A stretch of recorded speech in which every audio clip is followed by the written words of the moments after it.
Welcome to another New Brain Enterprise podcast. Today we have a special guest, someone that has done extremely a lot of work in regards to supporting the sport of boxing, amateur, specifically Mr. Hector Lugo. Wow, thank you. This is my first time I've been interviewed, and it's a How's that privilege. possible? Yes, I mean literally, I always do the interviews, but this is the first time I've ever been interviewed. So thank you. Well, thank you for coming along with us in this journey. We are grateful for your time here. You also have your son Jonathan with us. Yes, How you doing? this is my son Jonathan. He's been helping me with the amateurs with the camera because I've been doing this alone and I'm not too computer or familiar with all this, but the grace of God I do what I can, and but having him helping me, and we'll get into what he's done since he's been with me, and how much it's helped me in a way. It just make my life a little more easier when I'm doing this. Well, Hector, we are excited to know you, but our audience wants to know more about you. Can you tell us who Hector Lugo is? Okay, my name is Hector. My mom was Lugo. I was born in Puerto Rico, and I was raised in Puerto Rico soy de Bayamón, from Bayamón, and I lived there for to 9 years old, and then I came to the United States, and I've been in the United States since. Do share with the audience what your hashtags are. Yes, if you want to follow me, go to YouTube at Beast Boxing Tiger, Facebook Beast _Boxing _Tiger. I'm there, Hector Lugo, and I am with the Iron Man Mike Tyson on the logo, and also Instagram Boxing _Tiger. You can also find me there. And how do you get into the boxing? Well, that's boxing. Baseball was my first sport, guys. I was a good baseball player. I was an all-star player. I never had a father. My father, fortunately, divorced my mom and left us when I was 3. I never met him. I never saw him. I just saw a picture of him not long ago. But I did, before he passed away, I was able to talk to him. And I forgave him, and I asked him for forgiveness because even before all this, I didn't know the Lord, Jesus Christ, and I realized that my real father is my Heavenly Father, my Lord Jesus. But baseball was my passion. I really thought I was going to be a baseball player. And how I came on to boxing, Yes. well, in high school one day, on my first day of school, I bought a nice pair of Converse. You guys remember the Converse with the line on the side? And after school, they jumped me. And I won't let go of one, but they took one shoe and I took a beating. So I walked about 2 miles home in the snow with one sneaker and barefooted on the other side in the cold weather. It was in Christmas time. And my uncle was he was a former, not professional boxing, but he was just he was a boxing addict like I am now, you know. And I asked him, hey, Uncle, I need to learn how to defend myself. And the very first time I put on gloves and put another guy across me, the first punch broke my nose. So you see this, looking to the west, where we at in Port St. Lucie. I broke my nose, so you know that's fighters one of the biggest fears, getting their nose broken. So then I knew this was for me when I got my nose broken. So, you know, I started getting into condition and working on training. And that was my passion. I always wanted to help fighters to be able to perform at your best. You have to, your tempo, which is your body, has to be 100%. It has to be, you have to put it where you have to work. The way I was raised with boxing, you run 10 miles a day minimum. I mean, we didn't have all the equipment and all the stuff that we have now that makes it a little bit easier that you don't have to go out to the park here and there. to do your work. You could do it from home. Well, let me just tell you that you could run an hour on a bicycle, but it's not the same than running an hour in the street. 25 minutes hitting a bag, it's more effective and you burn more calories, up to 2,000, over 2,000 calories in 30 minutes than going to the gym and working with weights. And then I just kept working with people in the gym.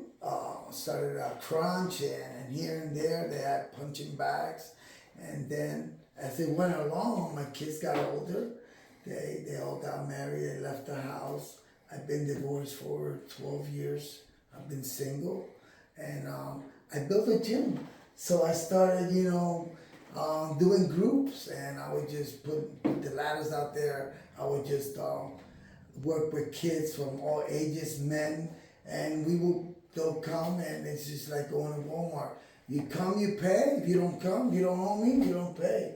Because I really didn't, it wasn't never about the money. It was about helping people to perform better. And to perform better, you have to prepare yourself. And condition is very important in boxing.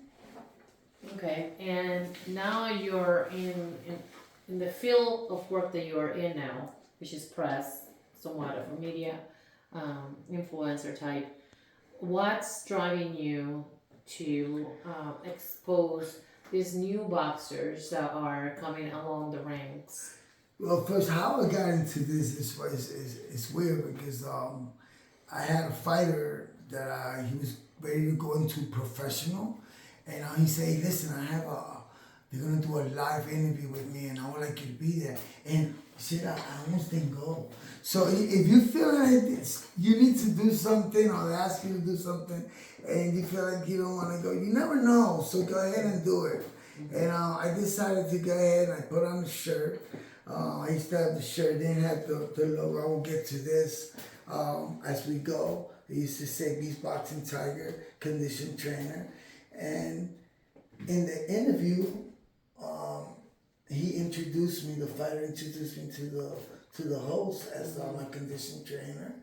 And after he was done with him, he was interested in knowing about condition and what are the preparation and how do I, everything that you do to perform better and how I did condition trainer and what was the procedure and the standards and all that. And I came on to his show and he found me funny and he says, "Man, I'd like you to come back again." And before you know it, we became partners. So now I'm on a podcast and we started interviewing, and then boxing blew up here because boxing has always been huge in Florida. I represent Florida. I represent the whole wide world, but Florida boxing is who I'm at. It's been here a long time, but we didn't have events like we have now. And then you had Pro Box that came along, which now is just big as its own everywhere. And I started going to these events and started saying, you know what, I need to find work. I can get someone to probably just let me work. And all I wanted to do was, I wanted to do everything voluntary. I didn't want $1. That's always been my intention. Money is not, because for reasons that I will not talk here, I have issues. We all have, I have some health issues that will limit me for work 40, 60 hours. So, I will do this, and I don't really have to break with you and do 100 push-ups, but I can guide you. I can make sure you're doing everything right, and that you're not overworking yourself and causing any injuries. And I will go and start going to these fights. I have business cards and shit. The saddest part about it was, you give these cards to people and coaches and people that are professional trainers, and then as I'm walking, I'll see them on the ground, tossing on the ground. But that didn't stop me. Yeah. I just kept showing up. Tell us a little bit about how you came up with the Beast Boxing Tiger. Beast Boxing Tiger. The name, they used to call me Kick Quick Lube. I always had quick hands. And one day we were at the gym at Frank Calta's, and I know you guys David Santos, and there was some other professional fighters at the time in the gym.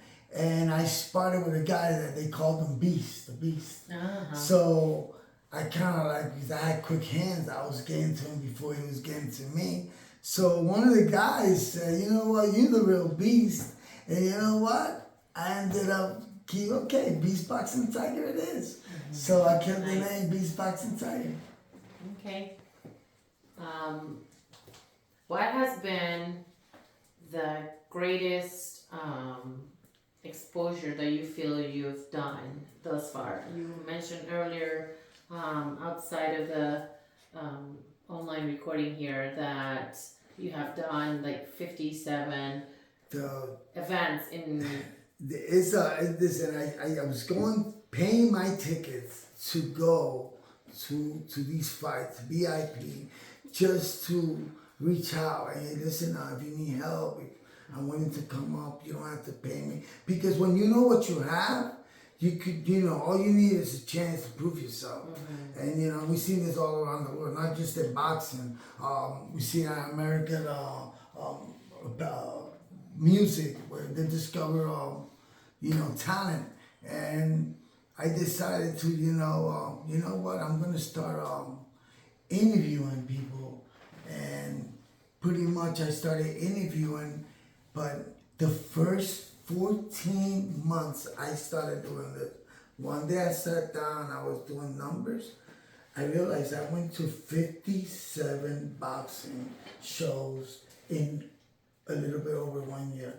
57 shows. Didn't get $1. Didn't get one thank you. Pay my own gas.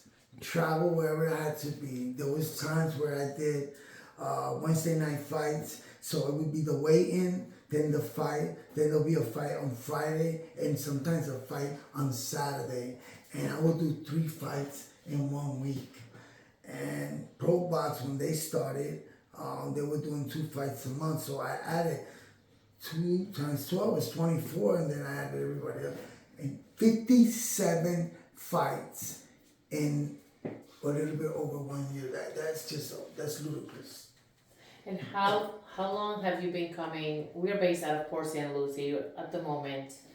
How often have you come to this area to promote these boxers here? It's always been about the kids. I always, I didn't have a father, and I have 4 boys, and I always wanted.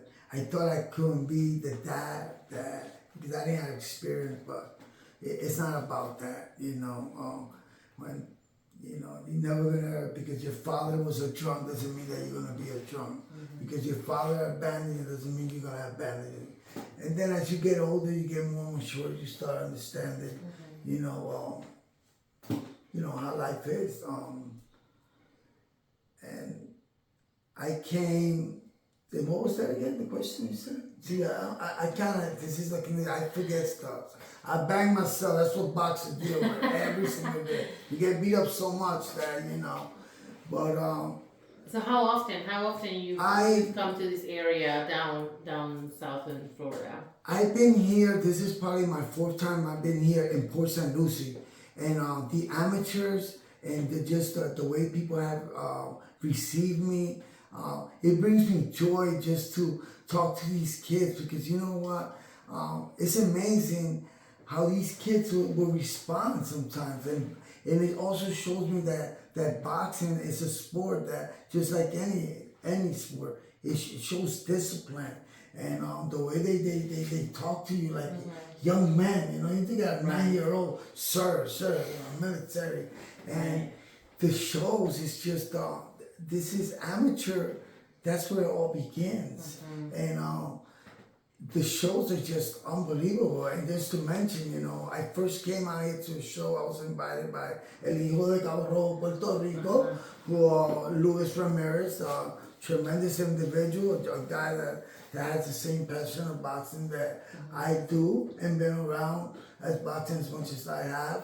And I went to the first shows, and I was just amazed the way he had the place decorated, and I said, you know what, this is what I want to do. I want to make a difference. I want to do something, not to boast myself, not to be better than anyone, but boxing is hurting right now. I want to bring entertainment. That's where you get that beast boxing and entertainment. I'm trying to be funny. I'm trying to be real at all times. And it's not about me. It's about the individual on the other side. These kids, you know, the coaches, like Luis Ramirez and so many that put in so much. People just tune in to the big names and professional boxing. And yeah, we all know about the amateurs and the Olympics and all that, you know, but they don't get enough credit. So I decided, you know what, I want to be that one guy that I want to expose what really all these people that are doing so much work and putting in there, because it's you know, it's not just time, it's money, it's everything. And like I mentioned before, right now we're living in a society that is it's so bad as far as, you know, our kids with violence and all that and gangs. It's not like when I was growing up. We had to go play basketball and do something. We didn't have too many games, you know. But you know, and I love to go to the amateur events because it's exciting to watch these kids. And what I want to do is I want to make these amateur events when I'm there, just like if I'm at a professional fight. And that's what I've seen. I've noticed that it's bringing more fans, more viewers.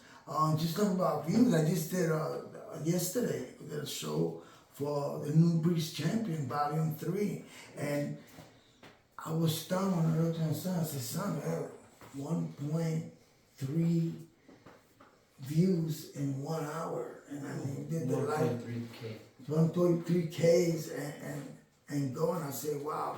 And that's what gives me energy to just come back and do it again, because that's what it's about.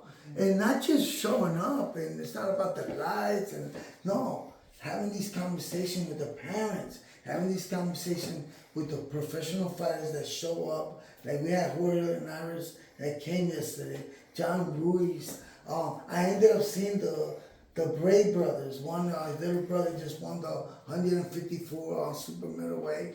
And I asked them, you know, they all had a smile. If they had lipstick, they will have lipstick in their ear. And I said, why are you smiling? They went, this is awesome. It makes me just want to leave here and get back to the gym. And, you know, because this is where it all started. And then that also reminded me that, you know, Hector, you're not crazy. You are thinking the right way. And let me emphasize something, you know.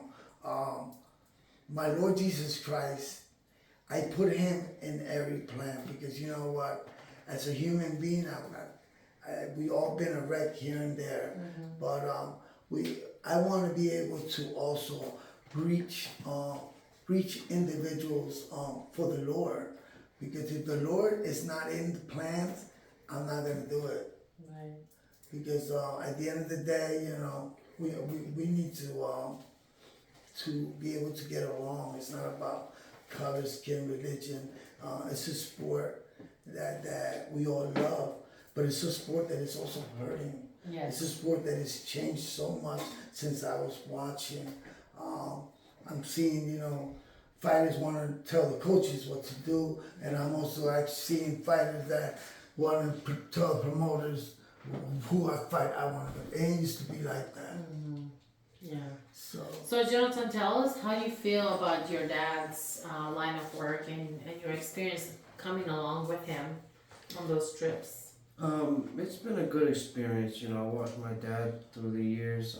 You know, starting and just kind of as a hobby in the beginning. You know, and then kind of working his way through and doing stuff. And you know, my dad's always, whether it's helping, you know, little kids with baseball or conditioning and boxing or anything, he always does it with a good attitude, and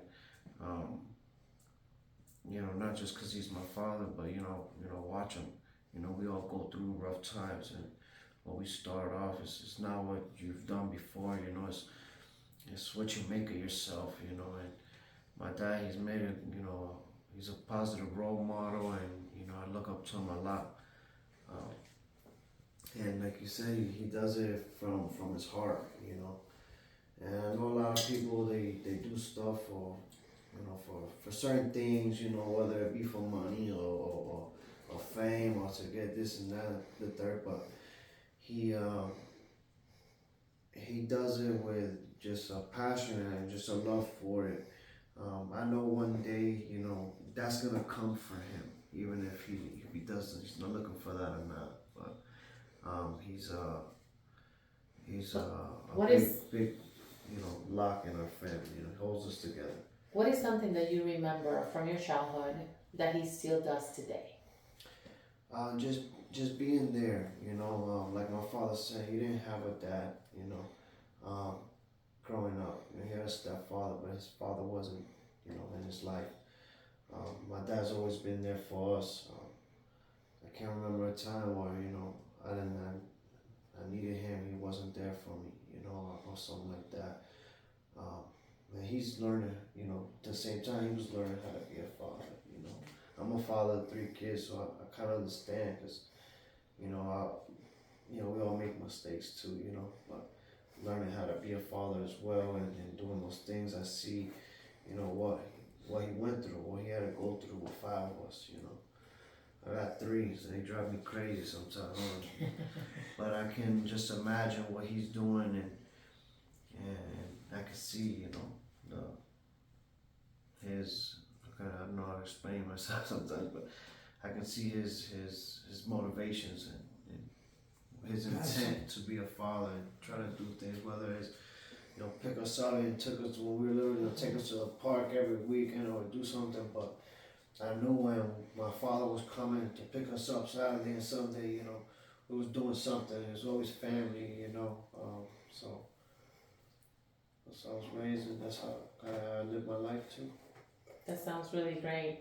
And Hector, what's something unique about you? We know your appearance, right? The glasses are a signature mark on your face all the time. You're always with a smile on your face. You're always trying to sideline with the boxers when you're interviewing them and trying to get them to have fun during your interview. What else is something that you would say is unique about you that you want everybody else to know? I remember. Actually, that's an excellent question, because sometimes I ask myself, why are you smiling? I mean, I've been married twice. I got divorced twice.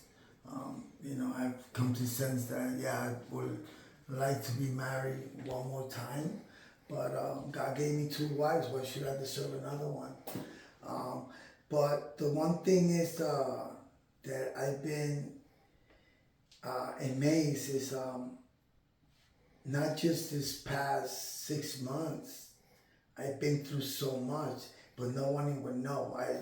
I just try to keep myself focused by the day. I was hit by Milton. I lost everything. I'm still in the process, and I will be getting a place soon. But I'm still doing what I like, and I realize that that we go through obstacles just like a fighter when he loses a fight. You just don't quit and just hang up your gloves. You go out there and you see how you can make better, and you come back and you fight it. What's unique about me? I say, why can't I stop laughing? And I have turned tears into laughter, and I owe it all to him. Because I leave the crying at home and the nagging and the complaining, and and I focus on, I gotta practice what I preach. So if I tell you it's gonna be okay, I can't be coming to you, I'll be bad, look with my car, but no, I have to realize that, it's gonna be okay, but a lot of times we want things to happen quick, and everything works, in a process. What's unique about me? I don't know, because I never wanna get credit for anything, because everything, I wanna put you before me, because that's what God says.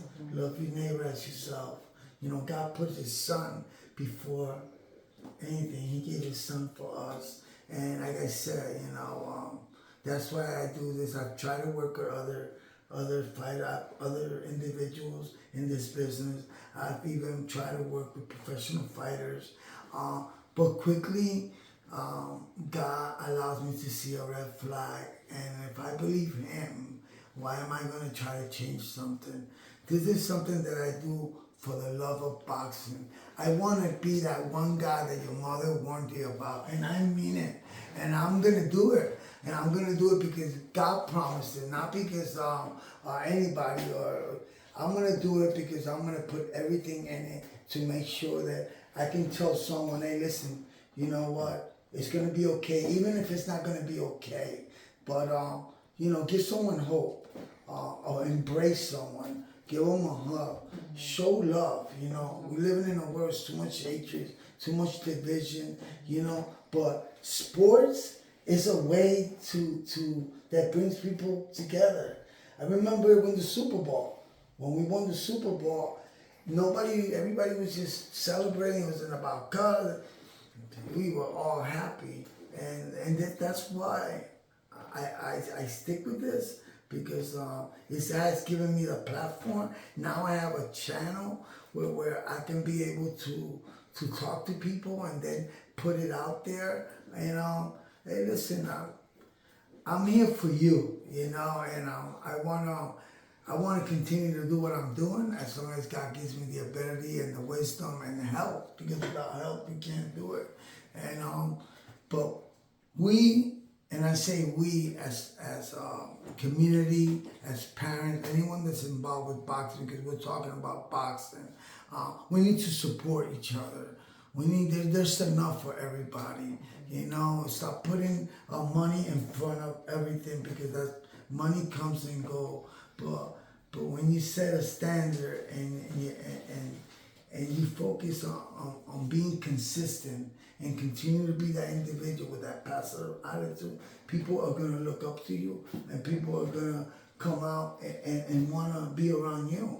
The Word of God says that if you're blessed, everyone around you is blessed. I believe that because I've seen that. And like I said again, I think about today, and of course we want to plan about tomorrow, here and there. But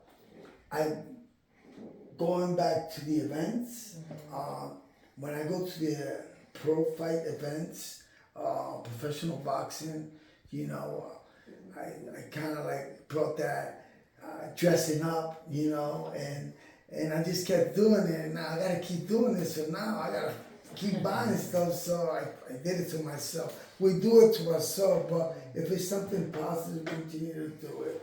And then for the amateurs, I want to be more like flamboyant, like Camacho used to be funny, and because we're dealing with kids, so I got to get into that mindset of young people, and and that's what it's about. It's about doing what you want to do it with a passion, do it with love, and failure is always gonna happen, but don't allow failure just to stop what you're doing and what you're proceeding in life.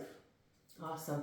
I see your son is carrying your big boxing tiger belt, but you're also carrying the belt that was given out to the boxers that fought on March 1st at the Porcelain Municipal event.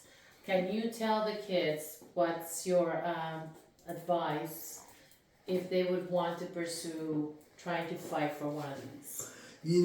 This is something that even me, and when I got this, this is like, wow, I felt like Christmas. Christmas in March, but you have to be able to stay consistent. School's important.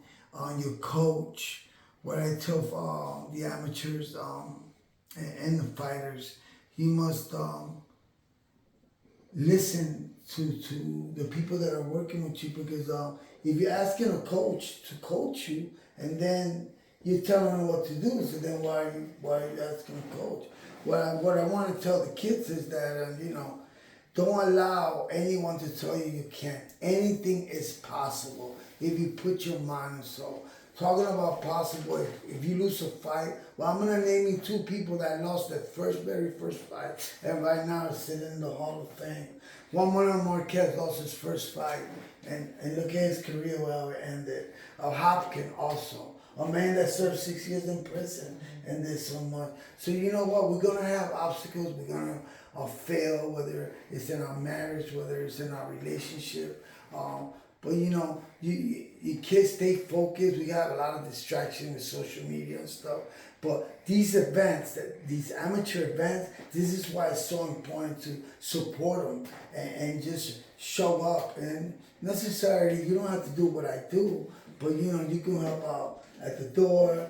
You can help out whatever just to make it grow, because boxing needs help, you know, right now. And I want to make it where Beast Boxing Tiger is going to be, oh man, we're going to have a blast. Why? Because that's what I want to bring. I want to bring laughter. I want to bring joke. I want to be able to interview winners, losers. I want to be able to interview the parents, the coaches. I want to be interviewed to the people that were given the ticket, the people that don't get the credit because they don't ever get the chance to be on the camera, the ones that do the setting, even those that put the ring together. You know, so much into this that go into these shows, and so much money that normally doesn't get given. You know, That's right. it comes out from their own pocket, and I've seen that doing this. The first 2 years, I did so many shows, and I was like, wow. But you know, now I look at it, it was all worth it. Yeah. It was all worth it. Well, thank you, Hector, for being here with us. We also appreciate you supporting our local head coach, Mr. Luis Ramirez. Thank you so much for that. Hijo de Caborrón, Puerto Rico, don't forget that. Okay. All right. So please don't forget to follow, like, and share Mr. Lugo's content on Beast Boxing Tiger, same as the New Breed.